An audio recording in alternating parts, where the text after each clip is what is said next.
আহলুস সুন্নাত ওয়াল জামাআহ, অর্থাৎ এই আকীদা সুন্নতে রাসূলের উপর ভিত্তি করে জামাতে সাহাবীর যে আকীদা, সেই আকীদাকে 250 থেকে 350 হিজরির মাঝখানে এসে যেই দুই ব্যক্তি তদবিন করেছেন, সংকলন করেছেন, দলিলাদিল্লা পেশ করেছেন, মূলনীতি পেশ করেছেন, পন্থা মানহাজ দিয়েছেন, সেই দুই ব্যক্তিকে আহলে সুন্নাহ ওয়াল জামাতের ইমাম বলা হয়।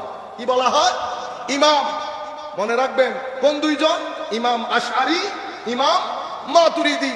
তাইলে 250 থেকে 350 হিজরি, এই 300 350 হিজরির পরে পৃথিবীর মধ্যে যত আলেম, যত মুফাসসির, যত মুহাদ্দিস, যত মুফতি, যত ব্যাকরণবিদ, যোদ্ধা, শাসক, সাধারণ শ্রেণী, কুল কায়নাতের মধ্যে সবাই এক বাক্যে এই দুইজনকে ইমাম হিসেবে মেনে নিয়েছে। মুসলিম দুনিয়ার মধ্যে কি হয়েছে? ঐক্য সাধিত হয়েছে। এটা আমার নবীর জিন্দা মুজিজা না হলে তো মুজিজা কোনটা? ইমাম গাজালির মতো ব্যক্তি, এত বুজুর্গ বুজুর্গ ইমাম এসেছেন, সবাই এক বাক্যে মেনে নিয়েছেন এই দুইজন আমাদের আকীদার ইমাম।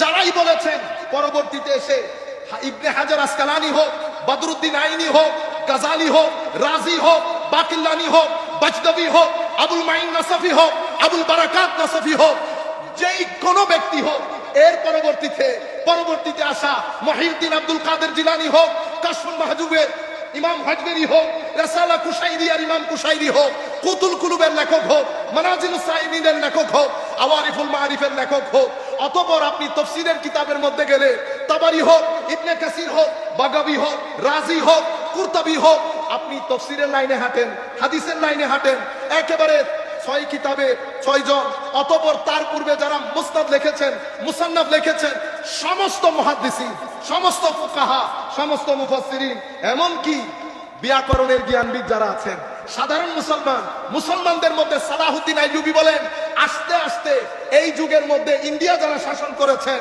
সালাত জঙ্গি থেকে শুরু করে প্রত্যেক ব্যক্তি আকীদার ক্ষেত্রে এই দুইজনকে ইমাম হিসেবে মেনে নিয়েছেন। মুসলিম দুনিয়ার মধ্যে ঐক্য সাধিত হয়েছে।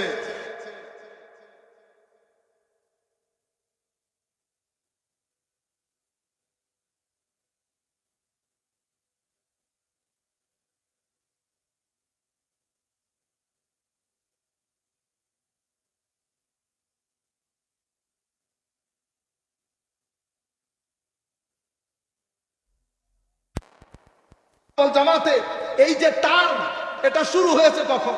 এটা আজকের না, ইন্ডিয়ার না, পাকিস্তানের না, এটা তো উম্মতে মুসলিমার টার্ম। 2 থেকে 300 হিজরি মাঝখানে, এখন জিনিস মনে থাকে না বিদায় সালগুলো বলতে পারতেছি না, কিন্তু 2 থেকে 300 হিজরি বরং আরো আগে এই আহলুস সুন্নাত ওয়াল জামাত টার্ম কেন দেওয়া হতো? সহিহ মুসলিম বোঝার জন্য, সহিহ মুসলমান বোঝার জন্য। এখন কেউ যদি জিজ্ঞেস করে আহলুস সুন্নাত ওয়াল জামাত, আমি স্যারের প্রতি যদি কোনোভাবে আমাদের যে ভাইয়েরা যেখান থেকে বসে আমাদের এই বক্তব্য শুনছেন, আমরা যেন সকালবেলা উঠে দেখি এই বক্তব্য এমন ভাবে ভাইরাল হয়েছে, এটা যেই কোনো ভাবে যেন আমাদের ভাইদের কানে পৌঁছে, ভাইদের কানে পৌঁছে। প্রত্যেক ব্যক্তি নিজ নিজ অবস্থান থেকে এই দায়িত্ব পালন করবেন।